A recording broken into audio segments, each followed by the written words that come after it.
Hello, আসসালামু আলাইকুম। তো আজকের ভিডিওটা থাকছে একটি ফেস প্যাক নিয়ে আসলে। তো এটার উপকারিতা নিয়ে আজকে মূলত কথা বলবো। ফেস প্যাকটি কিন্তু মুলতানি মাটি, চন্দন, রক্তচন্দন, কস্তুরী হলুদ, আ মসুর ডাল ইত্যাদি দিয়ে মেক করা। তো এগুলো কিন্তু আমাদের স্কিনের জন্য আসলে খুব বেশি উপকারী। যেহেতু প্যাকটা কিন্তু আসলে অর্গানিক ছিল। যদিও এটা আমি একটা পেজ থেকে কিনেছিলাম। বাট প্যাকটা কিন্তু খুবই ভালো, খুবই ভালো।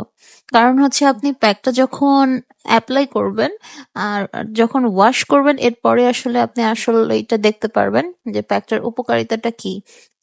কারণ এটার আপনি যখন এটা অনেকটা স্ক্রাবিং এর কাজও করে। যখন এই যে দেখেন আমি যখন এপ্লাই করছি একটু ম্যাসেজ করে কিন্তু এপ্লাই করছি। কারণ এটা অনেকটা আপনার আ আ স্ক্রাবিং এর কাজ করে যেহেতু, সে কারণে আসলে এইভাবে এপ্লাই করাটা।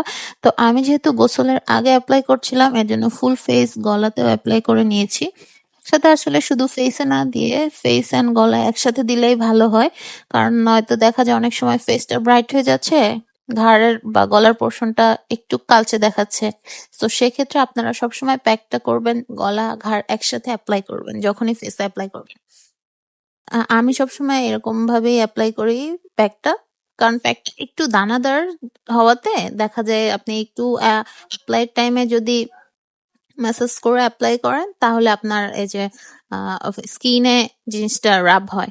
তো সেক্ষেত্রে দেখা যায় আপনার ফেসের ভেতর থেকে ময়লাটা কিন্তু তুলে আসে, নিয়ে আসে।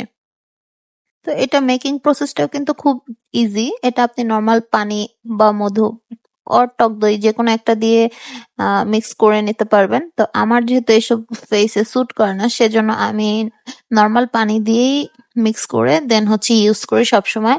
এরপর দেখতে পারবেন আপনি ওয়াশের পরের ফেসটা।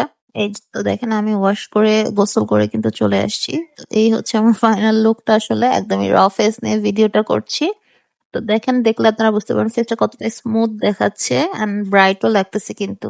সো এটা আপনি সবসময় ইউজ করলে কিছুটা ইনস্ট্যান্ট ব্রাইট লুকটা আপনারা পাবেনই এন্ড ফেসের ময়লাটা অনেকটাই কিন্তু ক্লিন হয়ে যাবে। So best back for ever.